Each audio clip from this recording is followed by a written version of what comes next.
ಒಂದು ಹೊಲ, ಒಂದು ಇಡೀ ಬೆಳೆ, ಆದರೂ ಸಹ ಹಿಂದೆ ಸರಿದಿಲ್ಲ. 2ನೇ ಸಾಮ್ಯಲ್ ಪುಸ್ತಕ 23ನೇ ಅಧ್ಯಾಯ 11ರಿಂದ 12 ವಚನಗಳು ನಾವು ಧ್ಯಾನ ಮಾಡೋದಾದರೆ ಅಲ್ಲಿ ಒಂದು ವ್ಯಕ್ತಿ ಕಾಣ್ತಾ ಇದ್ದಾನೆ. ಆತನ ಹೆಸರು ಶಮ್ಮ. ಎಲ್ಲಿ ಎಂಬುದಾಗಿ ನೋಡುವಾಗ ಅಲಸಂದಿಯ ಹೊಲದಲ್ಲಿ. ಅಲ್ಲಿ ಶತ್ರುಗಳಾಗಿರುವಂಥ ಫಿಲಿಸ್ಟಿಯರು ಕೂಡಿ ಬರ್ತಾ ಇದ್ದಾರೆ. ಎಲ್ಲರೂ ಓಡಿ ಹೋಗಿದ್ದಾರೆ. ಆದರೆ ದೇವ್ರ ವಾಕ್ಯ ಹೇಳ್ತದೆ ಫಿಲಿಸ್ಟಿಯನು ಮಾತ್ರ ನಿಂತವರನ್ನು ಓಡಿಸಿದ್ದಾನೆ. ಆದರೆ ದೇವರು ಮಹಾಜಯವನ್ನು ಉಂಟು ಮಾಡಿದ್ದಾನೆ ಎಂಬುದಾಗಿ ನಾವು ಗಮನಿಸುವಾಗ, ಪ್ರಿಯ ದೇವರ ಸಭೆಯೇ, ಇವತ್ತು ಇಲ್ಲಿ ನಮ್ಮ ಪ್ರಶ್ನೆ ಒಂದು ಹೇಳ್ಬಿಟ್ಟು ಮುಂದಕ್ಕೆ ಹೋಗ್ತೇನೆ. ಇವತ್ತು ಎಲ್ಲರೂ ಓಡಿ ಹೋಗುವಾಗ ನೀನು ನಿಲ್ಲುವಂಥ ವ್ಯಕ್ತಿ ಆಗಿದೆಯಲ್ಲ ಎಂಬುದಾಗಿ ದೇವರು ನಮ್ಮನ್ನು ಕೇಳುವಂಥವನಾಗಿದ್ದಾನೆ. ನೋಡ್ರಿ ಪ್ರಿಯ ದೇವರ ಸಭೆ, ಈ ವಚನವನ್ನು ಓದಿದಾಗ ಒಂದು ಪ್ರಶ್ನೆ, ನಮ್ಗೆ ಇನ್ನೊಂದು ಪ್ರಶ್ನೆ ಮೂಡುವಂಥದ್ದಾಗಿದೆ. ಅದೇನೆಂಬುದಾಗಿ ನೋಡುವಾಗ, ಇದು ಕೇವಲ ಒಂದು ಬೆಳೆಯ ಹೊಲ ಮಾತ್ರ, ಚಿನ್ನದ ಗಣಿಯಲ್ಲ, ಅರಮನೆಯಲ್ಲ, ದೊಡ್ಡ ಕೋಟೆಯು ಇರುವಂಥ ಸ್ಥಳವಲ್ಲ ಅದು. ಹಾಗಿದ್ದರೆ ಫಿಲಿಸ್ಟಿಯರು ಯಾಕೆ ಅದನ್ನು ವಶಪಡಿಸ್ಕೊಳ್ಳಲಿಕ್ಕೆ ಬಂದಿದ್ದಾರೆ? ಯಾಕಂದರೆ ಶತ್ರುವಿಗೆ ಆಗಿರುವಂಥ ಸೈತಾನಿಗೆ ಚೆನ್ನಾಗಿ ಗೊತ್ತು ಅದರ ಮೌಲ್ಯ ಏನೆಂಬುದಾಗಿ.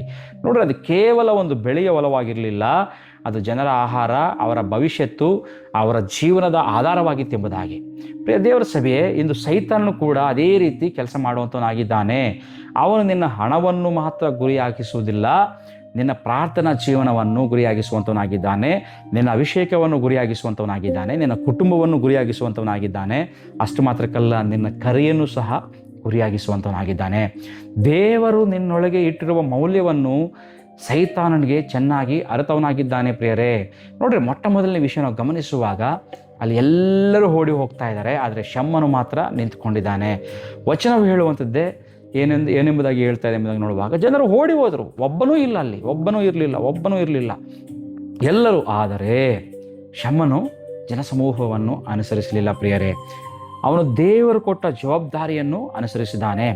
ಇಂದು ಅನೇಕರು ಪರಿಸ್ಥಿತಿಯನ್ನು ನೋಡಿ ನಿರ್ಧಾರ ಮಾಡುವಂಥ ವ್ಯಕ್ತಿಗಳಾಗಿದ್ದಾರೆ. ಕಷ್ಟ ಬಂದಿದೆ ಬಿಡು, ವಿರೋಧ ಬಂದಿದೆ ಹಿಂತಿರುಗು, ಪ್ರಾರ್ಥನೆಗೆ ಉತ್ತರ ಇಲ್ಲ ನಿಲ್ಲಿಸು, ಈ ರೀತಿಯಾಗಿ ಕಾಂಪ್ರಮೈಸ್ ಲೈಫನ್ನು ನಮಗೆ ಅಳವಡಿಸುವಂಥ ವ್ಯಕ್ತಿಗಳು ಅವರು ಆಗಿದ್ದಾರೆ. ನಮ್ಮಲ್ಲಿ ನಾವು ಸಹ ಅನೇಕ ಸಾರಿ ಆಗುವಂಥ ವ್ಯಕ್ತಿಗಳಾಗಿದ್ದೇವೆ. ಆದರೆ ವಿಶ್ವಾಸ ಎಂದರೆ ಪರಿಸ್ಥಿತಿಯನ್ನು ನೋಡಿ ಓಡುವಂಥದ್ದಲ್ಲ, ದೇವರ ವಾಗ್ದಾನವನ್ನು ನೋಡಿ ನಿಲ್ಲುವಂಥದ್ದಾಗಿದೆ. ಪ್ರಿಯರೇ, ಜನಸಮೂಹದ ಜೊತೆ ಓಡುವುದು ಸುಲಭ, ಆದರೆ ಒಬ್ಬನೇ ನಿಂತುಕೊಳ್ಳುವುದು ಅದು ವಿಶ್ವಾಸದ ಮೇಲೆ ಆಧಾರಗೊಂಡಿರುವಂಥ ವಿಷಯವಾಗಿದೆ. ಸತ್ಯವನ್ನು ಗ್ರಹಿಸ್ಕೋಬೇಕು.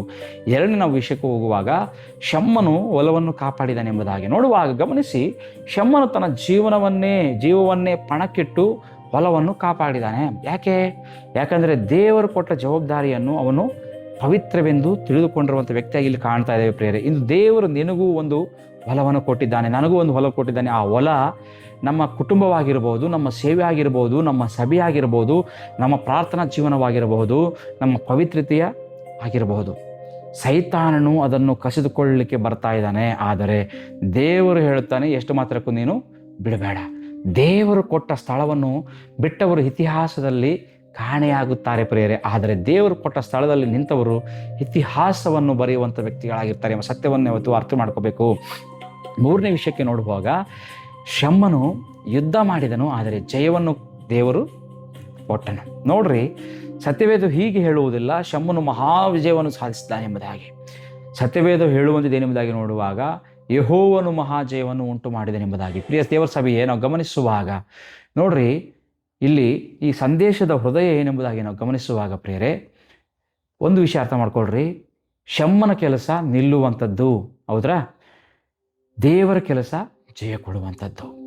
ನಮ್ಮ ಸಮಸ್ಯೆ ಏನೆಂದರೆ, ನಾವು ದೇವರ ಕೆಲಸವನ್ನು ಮಾಡಲು ಪ್ರಯತ್ನಿಸುತ್ತೇವೆ, ಆದರೆ ದೇವರು ಹೇಳುತ್ತಾನೆ, ನೀನು ವಿಶ್ವಾಸದಲ್ಲಿ ನಿಲ್ಲು, ಯುದ್ಧವನ್ನು ಮಾಡುವಂಥ ಜವಾಬ್ದಾರಿ ಯಾರದು?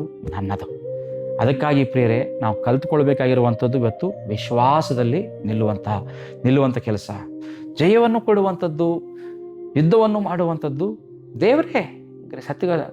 ಸತ್ಯವನ್ನು ಗ್ರಹಿಸ್ಕೋಬೇಕು ಪ್ರಿಯರೇ.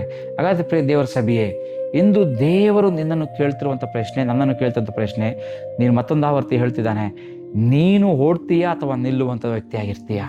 ಜ್ಞಾಪಕದಲ್ಲಿರಲಿ, ಓಡಿ ಹೋದವರ ಹೆಸರನ್ನು ಮತ್ತೊಂದು ಸಾರಿ ಹೇಳ್ತೇನೆ, ಸತ್ಯವೇದ ಎಷ್ಟು ಮಾತ್ರಕ್ಕೂ ದಾಖಲಿಸಲಿಲ್ಲ, ಆದರೆ ನಿಂತ ಒಬ್ಬ ಶಮ್ಮನ ಹೆಸರನ್ನು ಮಾತ್ರ ಪರಿಶುದ್ಧಾತ್ಮನು ಶಾಶ್ವತವಾಗಿ ಅಲ್ಲಿ ಬರೆಸಿದ್ದಾನೆ. ಪ್ರಿಯರೇ, ಇಂದು ನೀನು ಕಾಪಾಡುತ್ತಿರುವುದು ಕೇವಲ ಒಂದು ಕುಟುಂಬವಲ್ಲ, ಕೇವಲ ಒಂದು ಉದ್ಯೋಗವಲ್ಲ, ಕೇವಲ ಒಂದು ಸೇವೆಯಲ್ಲ, ದೇವರು ನನಗೆ ಒಪ್ಪಿಸಿಕೊಟ್ಟಿರುವಂಥ ಪವಿತ್ರ ಪರಿಶುದ್ಧ ಹೊಣೆಗಾರಿಕೆ ಎಂಬ ಸತ್ಯವನ್ನು ಅರಿತುಕೋಬೇಕು. ಆದ್ದರಿಂದ ನಿನ್ನ ಪ್ರಾರ್ಥನೆಯನ್ನು ಇವತ್ತು ಬಿಡಬೇಡ, ನಿನ್ನ ಅಭಿಷೇಕವನ್ನು ಬಿಡಬೇಡ, ನಿನ್ನ ಕರೆಯನ್ನು ಬಿಡಬೇಡ, ನಿನ್ನ ಪವಿತ್ರತೆಯನ್ನು ಸಹ ಇವತ್ತು ನೀನು ಬಿಡಬೇಡ.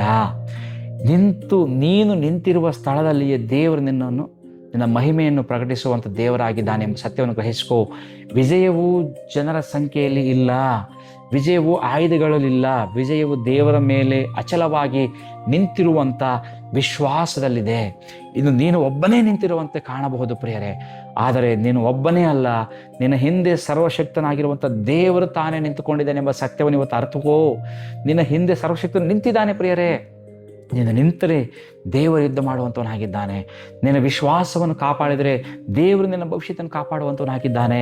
ನೀನು ದೇವರ ಕೊಟ್ಟ ಹೊಲವನ್ನು ಕಾಪಾಡಿದರೆ ದೇವರು ನಿನ್ನ ತಲೆಮಾರುಗಳನ್ನು ಕಾಪಾಡುವಂಥ ದೇವರಾಗಿದ್ದಾನೆ. ಸತ್ಯವನ್ನು ಅರ್ಥಕೊಳ್ಬೇಕಾಗಿದೆ ಪ್ರಿಯರೇ. ಹಿಂಗೆ ಹಾಗಾದರೆ ಇಂದು ನಾವು ನಿಜವಾಗಲೂ ಗಮನಿಸುವಾಗ ಹಿಂದಿನಿಂದ ಓಡುವ ದಿನಗಳು ಇವತ್ತು ಮುಗಿದಿದ್ದಾವೆ ಎಂಬುದಾಗಿ ಸತ್ಯವನ್ನು ನಾವು ಅರ್ಥಕೊಳ್ಳೋಣ. ನಿಲ್ಲುವ ದಿನಗಳು ಆರಂಭವಾಗಿದೆ ಎಂಬುದಾಗಿ ನಾವು ಘೋಷಿಸೋಣ ಪ್ರಿಯರೇ.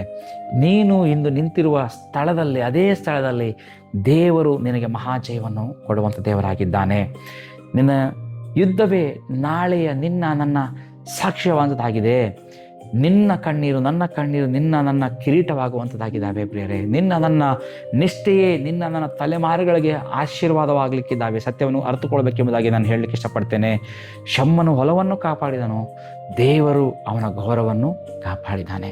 ನೀನು ದೇವರು ಕೊಟ್ಟದ್ದನ್ನು ಕಾಪಾಡುವಾಗ ದೇವರು ನಮ್ಮ ಜೀವನವನ್ನು, ನಮ್ಮ ಕರೆಯನ್ನು, ಖಂಡಿತವಾಗಿ ನಮ್ಮ ಭವಿಷ್ಯತ್ತನ್ನು ಆತನು ಕಾಪಾಡುವಂಥ ದೇವರಾಗಿದ್ದಾನೆ. ಸತ್ಯವನ್ನು ಅರ್ಥಕೊಂಡು ಆ ರೀತಿಯ ದೇವರಿಗೋಸ್ಕರ ನಿಲ್ತುವಂಥ ವ್ಯಕ್ತಿಗಳಾಗಿರೋಣ. ದೇವರು ನಮ್ಮನ್ನು ಆಶೀರ್ವಾದ ಮಾಡಲಿ. ಆಮೇಲೆ